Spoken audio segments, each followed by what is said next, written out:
Howdy, partners! You're listening to the Airtime Misfits podcast. I'm your host, Adam, alongside Nick. What's up, guys? We have a fun episode for you today. Oh, and I should say this is episode 9, almost to 10, so that's a big milestone for us. Big milestone, yeah, absolutely. Today we're going to be talking about Opryland USA, which was located in Nashville, Tennessee. The park wasn't around long, so we're going to kind of dive into how it started and why it closed. So stick around.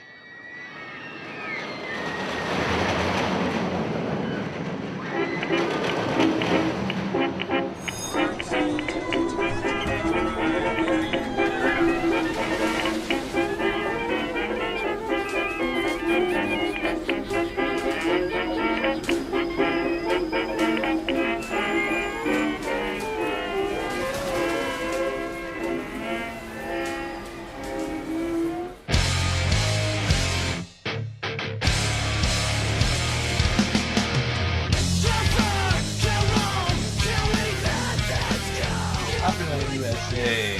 This opened in 1972, and it had a short life. As Adam said, it closed on New Year's Eve of 1997. They couldn't even wait till New Year's Day Right. of 98. They were like, we're done. We're not going into 1998 with this park. No, this is done. Finito. So, yeah, they had a grand total of 6 coasters, and ranging from a terrible SLC to an indoor dark ride type coaster from Vekoma. So they had a number of coasters. Yes. And primarily Vekoma and Aero. So Yes. they only have 2 of these coasters still in operation throughout the rest of the country today. One being Hangman, which is now Kong. As I mentioned, if you have ridden this coaster before as Kong or Hangman, you know that this is by far the worst SLC of all time. Oh man, and you got to ride it, so it's at Six Flags Discovery Kingdom It's at now, Discovery correct? Kingdom. Yeah. I rode it. I was out 2 years ago. I was like, man, it's the last one. I just gotta get the credit. I'm just gonna ride this, and I rode it and thought I was going to die. It was just horrible. I rode a few SLCs that summer, and by far rode the worst ones of my life that entire summer, but that takes the cake as being the worst one ever, period. And I have heard a few people agree with that. But I also that summer got to ride on the other end of the country, the only other remaining coaster, which is now known as the Canyon Blaster, Yes. Great Escape. I got to ride that one. That one used to operate at Opryland. As Rock and Roller Coaster, As Rock and Roller right? Coaster, yeah. And that one is underwhelming, kind of like Great Escape. So Right. it, Perfect. yeah, no, it was a credit. Right. Well, probably with that one, at least that one compared to Kong, it wasn't like a super uncomfortable ride or anything. No. It's just, it is what it is. It is just what it is. Yeah, Yep. it was a mine train, you know. Yes. So with Opryland opening in 1972, it was built obviously focused on rides and attractions, but the main highlight of the park was its live music and shows. So they wanted to be known more as a show park rather than an amusement park. The main attraction of that music scene was the Grand Ole Opry, which was located right there at the park. So they would get country acts from all over the country, all over the world to come show up and play. So along with the attractions, the music was the highlight of your visit. Yes, and it's very fitting with it being in Nashville. That Right. is, if you've ever been to Nashville, on any given day, you will run into a number of bars that just have the doors open and various bands. Of Oh yeah, various just genres. playing. Yeah. Yeah, so it made sense that they had a music-themed park. But, you know, I still think it had a fair share of enthusiasts coming through to get some credits. Oh, yeah. Back in 96, 97. Yes. So as we mentioned, they had 5 coasters. You had the Wabash Cannonball. Wabash Cannonball. I don't know the history behind the Wabash name really, but that was their corkscrew coaster built by Aero. It was basically up the chain lift, down the hill, corkscrews, and you're done. Yep, your typical Aero corkscrew. Right, and so they also had Rock and Roller Coaster, as we mentioned before, which is now Canyon Blaster. They had a mini Rock and Roller Coaster, which is a kid's coaster, I'm assuming, since it has the word mini in it. Yeah, I would assume so. Screamin' Delta Demon, which was a bobsled coaster built by Intamin. Yeah, and Adam and I were just talking, why are there so many coasters named Demon, Steamin' Demon, Screamin' Delta Demon? Right. It's a pretty, I don't know, satanic type of name, or like, the connotation of demon. Yeah. Or like, Cedar Fair they weren't comfortable using the name Banshee, but a word like demon, it doesn't offend me, but it seems like at the time. Yeah, that would have been a little extreme, but you know what? It had been controversial. It was the 80s, so what can we say? And then they had, by the way, the Screamin' Delta Demon logo is pretty sweet, so if you haven't seen it, check it out. It's like this creature guy coming out of the water. Yeah. It's pretty awesome. And then finally they had Chaos, which, of all the coasters, that's the one that I would be the most curious to ride. Yes. It's an indoor coaster built by Vekoma. It's a Vekoma Illusion coaster. Yeah, and it's an indoor dark ride. So if you can find POVs on YouTube, but obviously it's a dark ride, so it's hard to tell exactly what's going on. But when this opened, it was like one of the most unique coasters in the world. That's what they claimed. Which, if you watch the video, it is. And you can find artwork of what the coaster looked like within the building. It was really interesting, but it also featured the longest coaster train of any roller coaster, and it was 40 car trains long. Yes, yeah. I think Astro World had something similar to this. Yeah. But I can't remember for sure. But yeah, it's a very unique coaster, and for Vekoma to build a bunch of doozies back in this day. This was a pretty unique one. Yeah. Speaking of Vekoma, their marquee attraction at Opryland was none other than Hangman. Yet another controversial term. If you've seen old Hangman merchandise, it is literally just a guy holding a noose. A little controversial, controversial, a little extreme. But yeah, that was like I said, that was the marquee attraction. That was what Opryland really pushed, was Hangman. And it opened in 95? 95. I believe it was one of the first SLCs in operation. Well, the first one might have been in 92 or 93. And then Hangman came out and shortly thereafter, and it was a pretty big deal. But this is now Kong at Discovery Kingdom. I was gonna say at the time it was a pretty big deal because people weren't wise to know how crappy those coasters were. They were like, oh man, this thing's under the track. That's wild. Sweet. Inverted. Yeah. Well, that was painful, but that was pretty cool. Right. Yeah. So. Yeah, Hangman was probably not only the tallest coaster at the park, but the marquee coaster at the park. Unfortunately, you only had 2 years to ride it before it moved on from Nashville out to California. Of all the coasters, though, obviously I don't care for the SLCs, and like Screamin' Delta Demon, the bobsled coaster would have been fun to ride. Yeah. The Wabash Cannonball, that's just your normal corkscrew coaster. Of all of them, though, I'd be most curious about Chaos. Yes, absolutely.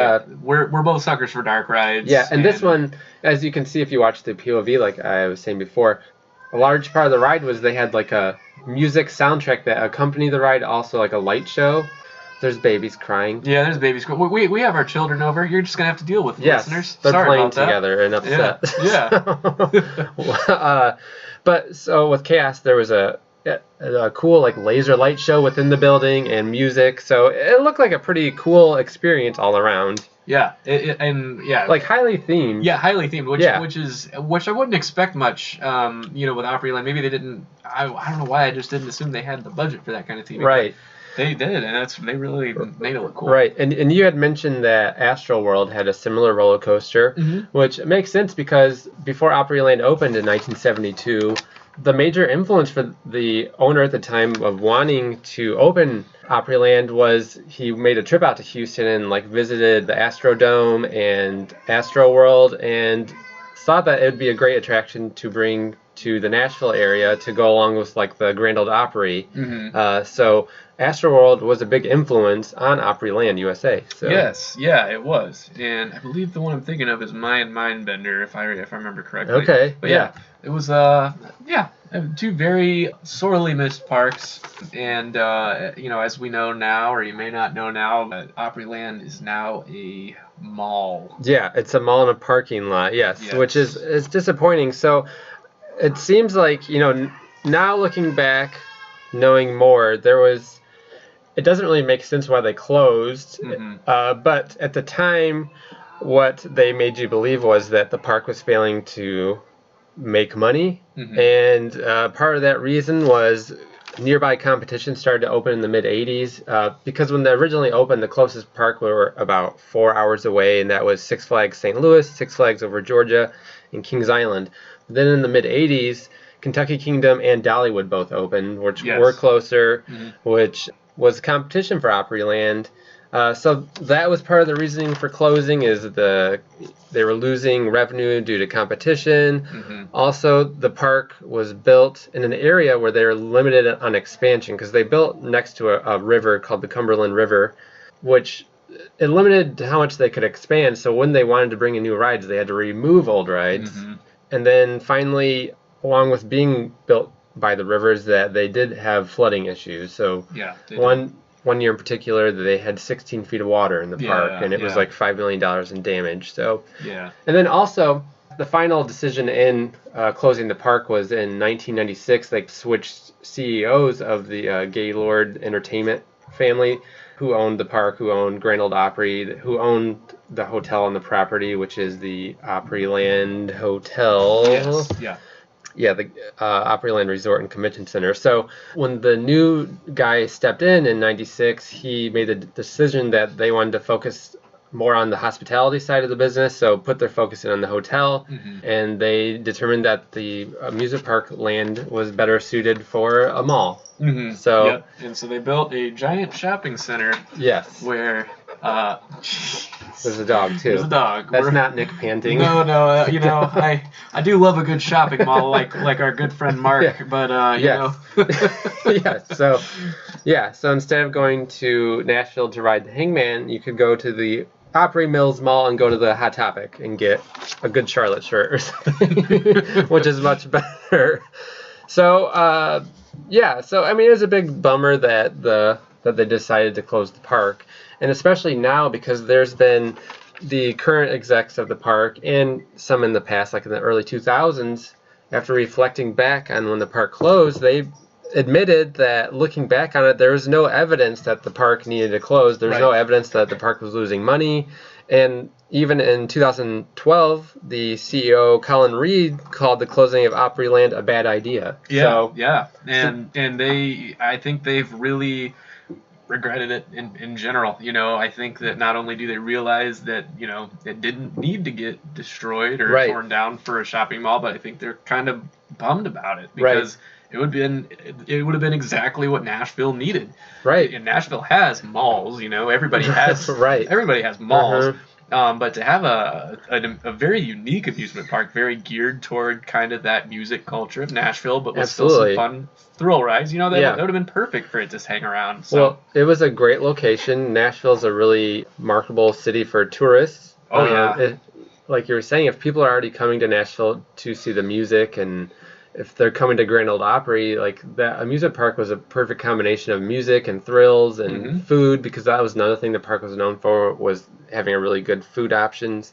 So, I mean, there's no reason why it couldn't be successful still had it stayed open. I can understand how they ran into the issue of running out of expansion room. Being that close to the river. But I think they still could have operated a successful park on a smaller scale, you know, and still continue to focus on the music side of the park, but, you know, offer new rides every other year. Even if they had to remove old rides, which is unfortunate sometimes. Or just focus on smaller, you know, flat rides and things like that. That could still bring a crowd. So as I said, in 1997, when the new guy stepped in, they wanted to shift their focus into the hospitality aspect of their business.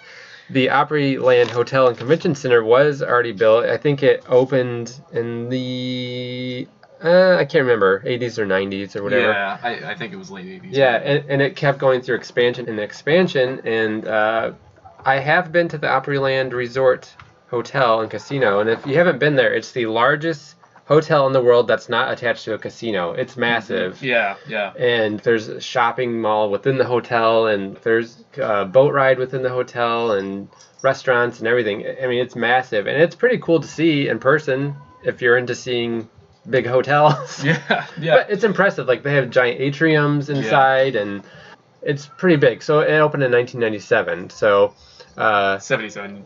Yeah. Yeah, 1977, not 1997. Once it opened, they continued to expand, and it's massive now. So the only thing like that's on the site where Opryland USA used to be is the hotel, a big parking lot, and a shopping mall. Yep. And obviously, the Grand Ole Opry still draws in tons of tourists. Yeah. And this hotel draws in tons of tourists because in itself, the hotel is kind of a tourist stop. Because when I went to check it out, we didn't stay there. We just went to check it out because it's just one of those things that Nashville really markets. Right. You go absolutely. to check it out because it's a touristy type thing. Yeah. Yep. Yeah, I mean, after knowing what we know now, it's definitely disappointing that the park had to close because it seemed like it didn't need to close, and that the bozo who came in 1996 was being a dick. Yes. Just an absolute. Excuse dick. My language. Yes. Yeah. No other way to say it. Yeah. I mean, there's no reason that Nashville cannot have an amusement park. And again, if you've ever been to Nashville, it's got everything going on. You know, they've got professional sports, they have minor league sports, they have all kinds of shopping centers and different neighborhoods with lots of cool stuff. I mean, an amusement park would be perfect for Nashville. Oh yeah, absolutely. And even though you're close somewhat to Kentucky Kingdom, close somewhat to Dollywood, I still think there's enough room and enough distance where all those parks could still be successful on their own. Absolutely. So I think that's a BS excuse. Yeah, really. It really competition. is. It really is. Because Opryland, though they're not as big as Kentucky Kingdom maybe, or not as big as Dollywood, they have something unique to offer, though, with the Grand Ole Opry, because country stars, which is not my thing, honestly, but it is for a lot of people. Absolutely. And I appreciate good music, especially live. So, I mean, that was a unique thing that they could offer, is that they could bring in all these giant national country acts to come in and perform at the park. And a lot of times, it was included with your admission into the park. So, no reason why it needed to close. Yeah, I think it would be really neat even if it was in Nashville or another city, if there was a park that opened that was geared around music. And, because you have a lot of parks that have various concerts and festivals and things like that, but that's just part of, I happen to be at the park the day that Justin Bieber's playing there. Right. Or whatever. Right. But yeah, it would be cool to have a park that was geared toward that and, maybe minored in the thrill rides. Right. Yeah. So we do have a commercial here. This would have been from the year 1991. And it is very, very 1991, as you would imagine. It wouldn't be an Airtime Thrills podcast. Airtime Misfits. Sorry, Chris. We almost stole your name there. It wouldn't be an Airtime Misfits podcast. There we go. Without a cheesy 90s commercial featuring a cheesy jingle, which happened to be my favorite. Absolutely. This might be our favorite jingle yet. Yes. So possibly. For your listening pleasure, this is the Opryland USA commercial from 1991. Oh, yeah. Only one. Opryland stands alone. Top of the charts in that guy just did the splits in the air. Country home. Irresistible, original and truthful. This is where it all began. Come and catch the spark. Come touch the stars. It's a legend across the land. Opryland is it. Oh, my. The original country hit. Yeah, play it. Oh, there's Garth Brooks. Yeah. So they're showing a montage of rides and country stars. Oh, yeah. A woman speeding a man. Come on in here, buddy. I just saw Alan Jackson. Yeah. Heck yeah. I mean, they got famous country people from all over the world to come. Yeah. Opryland is it. The original country hit. Oh man, Heck now yeah. I feel like I need some barbecue or something after listen to that. Right, so as you can see, even from the commercial, so we're just going to be playing one for you today. Sorry about that.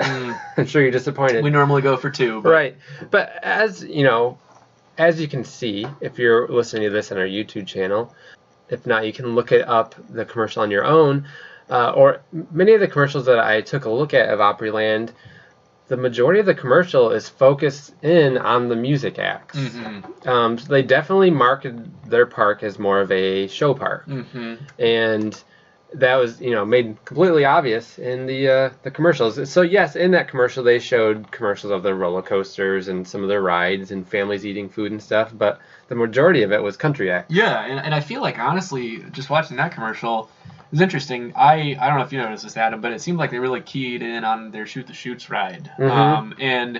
I'm guessing that the purpose behind that is, it's hot in Nashville during the summer. Like, hey, by the way, we have these water rides. Right. Like, go listen to some music and then cool off. Like, they weren't focused on their coasters. They weren't focused on the thrills. They were more focused on, here, come watch these crazy good country artists and then go cool off. It was definitely marketed as a family park. Yes, absolutely. Family park with the shows. I'm sure they had a small section of kids rides. Yeah. With the log flume, it's known as a kids ride. Another one of their major attractions was the Grizzly River Rampage ride or something. Yep. It was like a raft ride. Like a rapids, yeah. Yeah, a rapids ride, and that was obviously marketed to the families and everything. Yes. So the park did have a lot of unique aspects that it could market, and it seemed successful. Mm-hmm. And I think they averaged about 2 million plus people per summer. Mm-hmm. I forgot to mention this earlier, but another reason why they claimed to have to make the decision to close was being only able to operate seasonally from, I think, March until October. Yeah. It was hard for them to staff seasonal employees, so their final years they claimed like they were struggling to staff the park adequately. So I don't know. I find that a little bit unbelievable. Yeah. Being such a large city and parks all over the Midwest do this every year. Yeah, they do, and like you said, it's a large city. You know that there's a bunch of kids that need a job and that would love to work in that kind of environment. Oh yeah, absolutely. So I can't imagine that they had a shortage of employees. I feel like that was probably another one of those excuses that Dick Man chose to use to kind of kill the park. So I wish I knew his name so I could call him out on this podcast. Yeah, you're out. We're out for you, buddy. Yeah. So, as we know now, there's the mall in the parking lot there, and the giant hotel. They haven't, kept anything around to pay an homage to the former park. I know until about 2011, you could still see the remnants of that Grizzly Water ride. Yeah. It was still standing until finally they removed it to put up like a new building. I forget what building it was, like a new theater building or something. When I was there a few years ago, I mean, there was no signs of the park ever being there. So, yeah, same. I've always, the few times I've been to Nashville, I've tried to look for Easter eggs here or there, some sort of homage or some sort of remnant. You would never know that there was a park there. There's not, no. So I thought this was pretty cool. So after they finally announced that the park was closed, in early 1998, the park put up the remaining merch, signage, and fixtures. They were offered up to the public in a parking lot tent sale. Yeah. So that would have been pretty cool if you were an enthusiast back in the day. Absolutely, I would have been all over if that. you could grab some signage, I don't know if the Roller Coaster Museum in Texas, if they got their hands on anything from Opryland. Yeah, Roller Coaster Museum, if you're listening to this podcast, let us know. Right. We're curious. We cannot wait to come visit, by the way. Right. Yeah, absolutely. Because although, the Hangman, the name or whatever, being controversial, especially in that area of the country. It still kind of look cool. Oh, yeah. The sign is awesome. Yeah, it's awesome. And then, like I said before, I love the, what is it, the Screamin' Demon? Screamin' Demon. Screamin' Delta Demon. Delta Demon. Yeah, right. like I said, I found that logo and I love it. I think it's super cool. I would have loved to have, any kind of signage from those rides. And so I thought that was cool. So I kind of looked on eBay last night to see what kind of things were out there as far as Opryland. I've seen a lot of collectibles, mugs and little ashtray tchotchkes and stuff. I've seen some different shirts and stuff. I found a Hangman shirt the other day. Oh, okay. And the reason I brought that up earlier, pull it up here, was because the quote on it was a little morbid. Oh no. Yeah. Yeah. Well, where? Oh, yeah. I guess, no, maybe I'm thinking of a different shirt. But this one I found says, hanging with Opryland in 95. That's That's all right. That's Yeah. mild. I love the Western looking guy absolutely. with the noose, but it is clearly a noose. And there's this other shirt where the only thing on it is a noose. You would not know that it was advertising a roller coaster. I would not be comfortable wearing that at all. No. I feel like if I'd worn that to school, come face to face with that Hangman.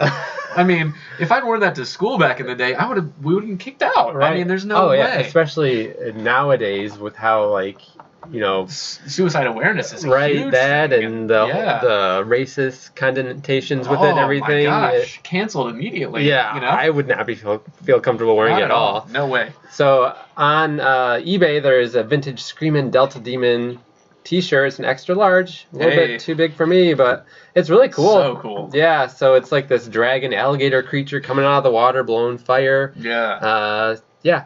So you can find stuff. The only thing that I have from Opryland is I have an Opryland matchbook.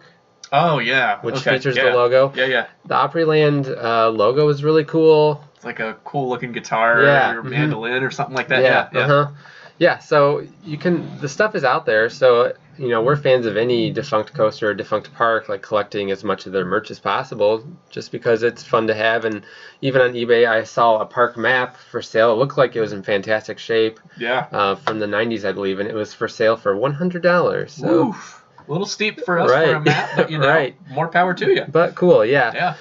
Do you think in the future, because there's been rumblings a few times that the owners of the Gaylord Opryland Entertainment, they own the hotel and the Grand Ole Opry, but in the past though they had talked about opening a new park, something that they could keep open seasonal, so it was going to be more of, I think during the summer months it was going to be for a water park, and then the winter months is going to be for skiing. But that plan ultimately fell through, and then I believe they were going to be they spoke with the Dollywood people, Hershand, teaming up and opening a park together in Nashville. That also fell through. So do you see anything coming to the Nashville area in the future as far as an amusement park, whether it be smaller or larger? I like to think so, because like I said, I think, you know, when I think about the grand scheme of cities that don't have a park that could really benefit from one, Nashville's right at the top of that list. Because like I said, they have a little bit of everything in the way of tourism.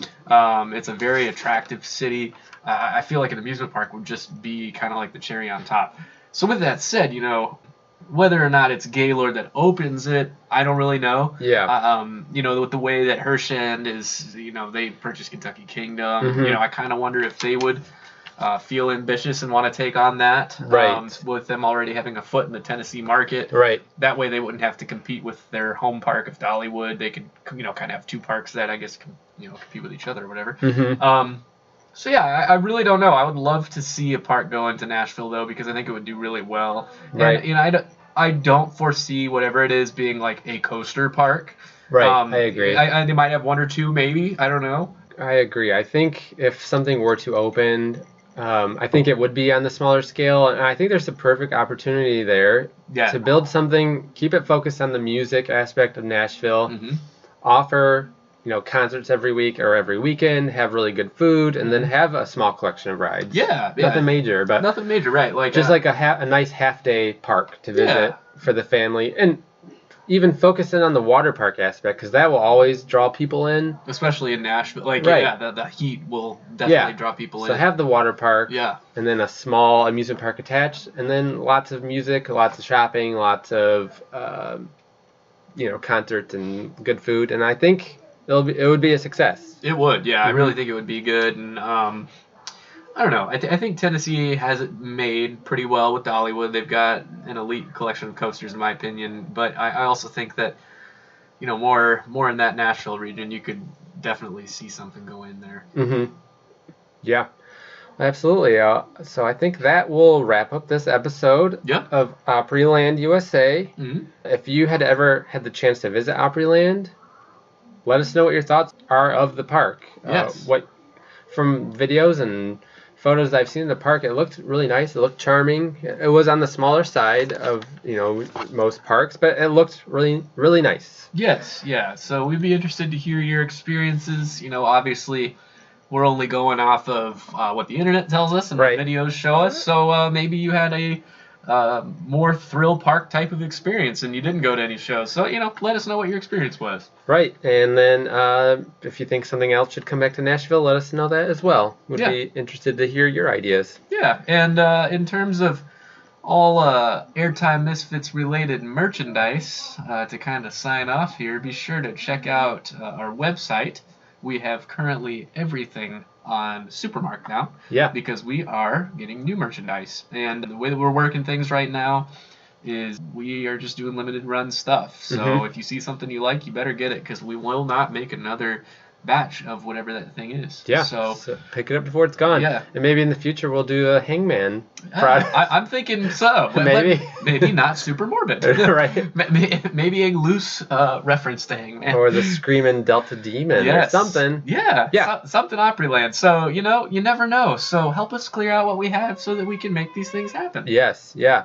Thanks for checking out our podcast. Go ahead and follow us on Twitter and Instagram at Airtime Misfits. We appreciate you listening, and we'll see you in the next episode. Later.